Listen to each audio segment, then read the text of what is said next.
문제가 해결되는 게 아니란 얘기예요. 적폐 세력이 왜 나오냐고. 구조와 시스템이 적폐 세력을 만들어내고 있기 때문이거든. 그러니까 구조와 시스템을 바꿔야 된단 말이지. 구조와 시스템을 안 바꾸고 어떻게 인간의 존엄성이 존중되고 보호되겠냐고.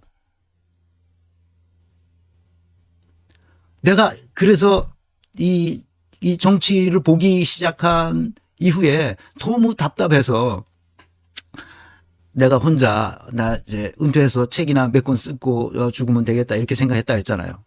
그래서 혼자 이제 책을 쓸 거리들을 위해서 내가 그 칼럼 비슷하게 내가 혼자 블로그에다 뭐 쓰기도 하고 페이스북에다 쓰기도 하고 뭐 쓸만한 데 있으면 이렇게 가서 쓰기도 하고 그랬어요.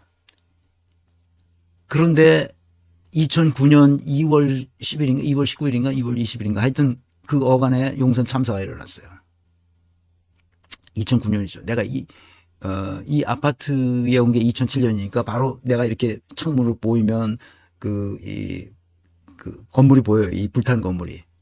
그래서 내가 무슨 방송에서 해달라고 그래가지고 그 유튜브 방송에서 해달라고 그래가지고 2017년 2월 20일 날 그 글을 쭉 썼어요. 글을 쓴 거를 여러분들에게 소개하겠습니다. 이게 굉장히 긴 글이에요. 인간의 존엄성에 관한. 1월 20일이군요. 2009년 1월 20일 새벽 이명박 정부 시절이었죠. 국가 권력의 폭력성이 어떤 식으로 작동하는지 저는 눈으로 직접 목격했습니다. 실제로 그 새벽에 그런 이 불타오르는 뭐 소리가 많이 나더라고. 그 뻔히 그때는 이 앞에 아파트가 없어서 다 보였어요. 국가 권력의 폭력성이 어떤 식으로 작동하는지 저는 눈으로 직접 목격했습니다. 그날 아침 일어나 창문을 내려다보니 한강로 2가 쪽에 있던 남일당 건물이 불타고 있었습니다. 무슨 일인가 하고 급히 TV를 켰습니다. 용산시장 철거민들이 자신들의 억울함을 호소하기 위해 농성하는 중이었는데 경찰이 급습하여 철거민들을 폭력적으로 해산시키다 불이 나는 바람에 철거민 5명과 경찰 1명이 희생되었습니다.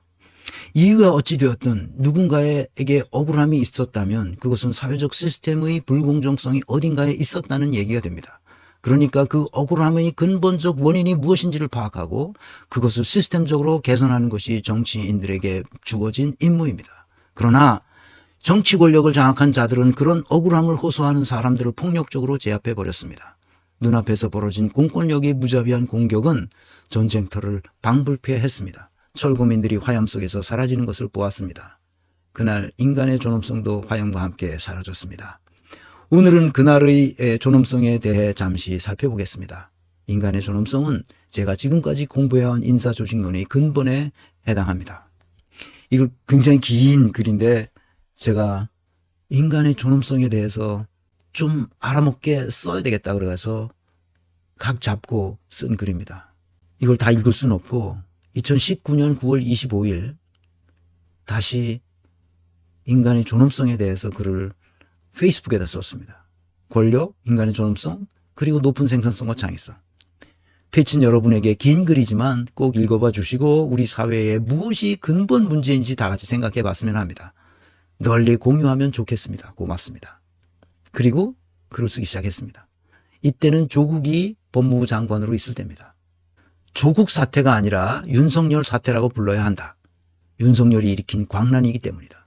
이 광란은 권력투쟁의 과정에서 생긴 참사다.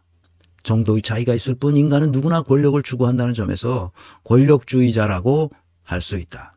이 페이북 공간에서 이전에 분석했듯이 윤석열은 철저한 권력주의자다. 더구나 정직 성실성이 마이너스이면서 철저한 권력주의자는 매우 위험하다. 비례의 원칙에 어긋나는 과잉 수사는 윤석열이 얼마나 철저한 권력주의자인지 말해준다. 이 사태는 검찰이 지금까지 누려왔던 무소불위하나 정의롭지 못한 권력을 공수처라는 조직으로 빼앗겨서는 안 된다는 윤석열이 과욕이 부른 참사라 할 수 있다.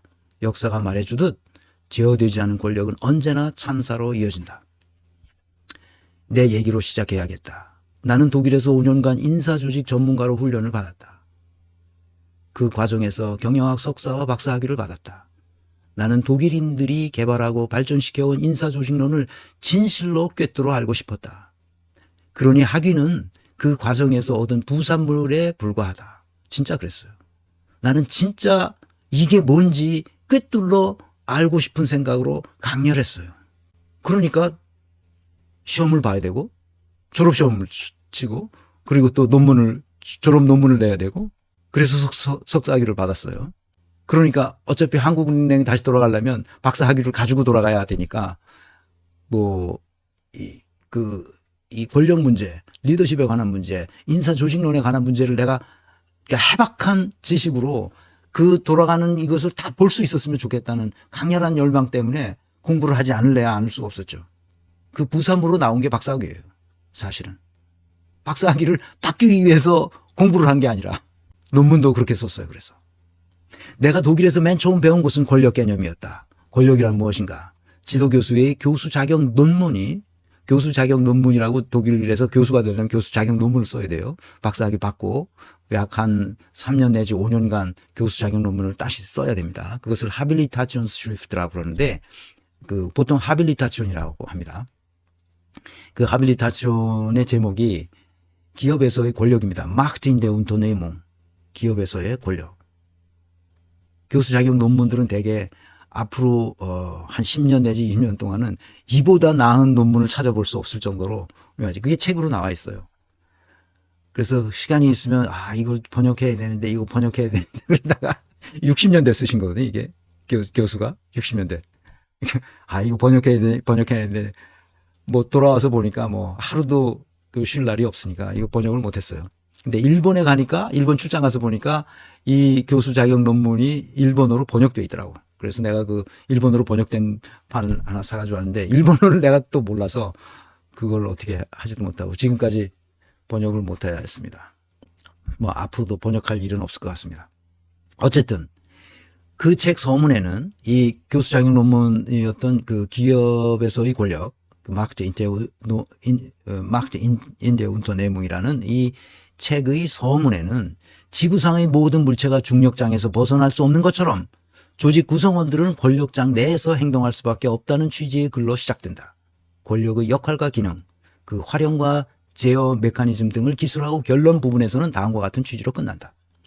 태양계의 행성들이 자기 궤도를 유지하고 있는 것은 끌어당기는 힘이 서로 균형을 이루고 있기 때문인데 인간사에서도 권력이 어떤 형태로든 견제와 균형의 상태가 유지되지 않으면 조직의 탈선, 즉 파국으로 나아간다는 내용이었다. 독일인들은 이것을 인사조직론의 상식처럼 받아들인다. 20여 년 전 출간한 내 책에도 이런 내용이 간략히 소개되어 있다. 똑똑한 자들의 멍청한 집, 비봉출판사에서 1998년에 나와 제가 쓴 첫 책인데요. 이거 한국은행에서 연수원에서 강의했던 내용 강의록입니다.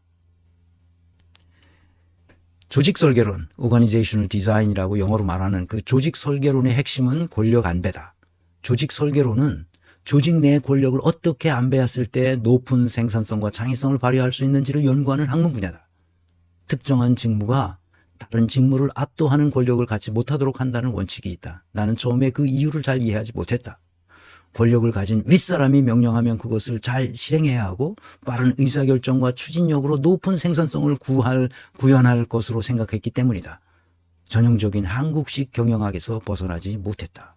시간이 지나면서 차차 그 이유를 알았다. 독일인들은 피라미드 정점의 1인에게 권력이 몰려있으면 반드시 참사가 발생한다는 것을 몸소 체험했기 때문이다. 1차 세계대전, 2차 세계대전 중간기 빼고 이 30여 년 동안 독일인들이 무슨 짓을 저질렀는지 자기들이 아는 거예요. 독일 사람들의 특징은 반성적 성찰이 있다는 거예요. 근데 일본 사람들의 특징은 반성적 성찰이 없다는 거예요. 그 차이가 지금 일본과 독일을 갈라놓은 거예요. 히틀러 시대의 홀로코스트는 독일 지식인들에게는 트라우마가 되었다. 어떤 경우에도 특정 직무에 절대적인 권력을 배분하지 않는다는 원칙을 세웠다. 심지어 지휘 고하를 막론하고 어떤 사람이 다른 사람에게 명령하거나 지시하지 못하도록 만들었다. 그런데 생산성이 우리보다 훨씬 높단 말이죠. 아무도 지시하고 명령하지 않아. 누가 누구에게 뭐라고 말하는 사람이 없어. 유학 가서 내가 처음에 가장 황당한 건 나보고 뭘 어떻게 하라고 말하는 사람이 없다는 거야. 하나도. 그냥 각자 알아서 하는 거야. 각자 알아서. 내가 물어보기 전에는 절대로 나한테 뭐라고 얘기를 안 해. 내가 물어봐야 돼. 계속 읽습니다. 특정 직무에 더 많은 권력을 배분해야 할 불가피한 경우에도 그 직무의 수행 방식에 대해 명확하게 규정해 놨어요. 그 직무 담당자가 탈선하거나 권력을 남용하지 못하도록 말이다. 그렇다고 해서 규정이 매우 촘촘한 것도 아니다. 한두 문장으로 느슨하게 기본 정신을 명문해 놓을 뿐이다. 예를 들면 이렇다. 독일 연방 총리의 역할과 책임을 기본법 65조의 4문장으로 서술했는데 그것을 독일 학자들은 다음과 같이 3가지 원칙으로 요약한다. 기본법이란 우리의 헌법과 같은 것이다. 첫째, 연방 총리는 국정 운영의 기본 방침을 마련한다. 이것을 총리의 원칙이라고 한다. 가이드라인을 말한다는 거죠. 둘째, 연방 총리는 연방 정부의 각 장관들의 다양한 의견을 하나의 합의안으로 만들어낸다. 이것을 합의의 원칙이라고 한다. 콜레기알 프린시프. 저 총리의 원칙을 칸슬러스 프린시프라고 한다. 칸슬러 프린시프. 칸슬러 프린시프. 그러니까 칸슬러가 총리죠. 프린시프 원칙입니다. 그러니까 합의의 원칙도 콜레기알 프린시프. 그러니까 콜레기알은 이제 서로 대화할 수 있는, 토론할 수 있는, 친구 삼을 수 있는, 뭐 그런 교제할 수 있는 그런 뜻인데 그것을 콜레기알 프린시프, 합의의 원칙, 대화가 가능한, 대화를 통해서 합의하는 그런 얘기입니다. 그러니까 합의되지 않은 문서는 아무짝에도 자기 혼자 쓴 문서이기 때문에 아무리 이게 공문으로 뭐 보내고 자시고 해도 아무 소용이 없어요. 반드시 합의돼 있어야 돼요.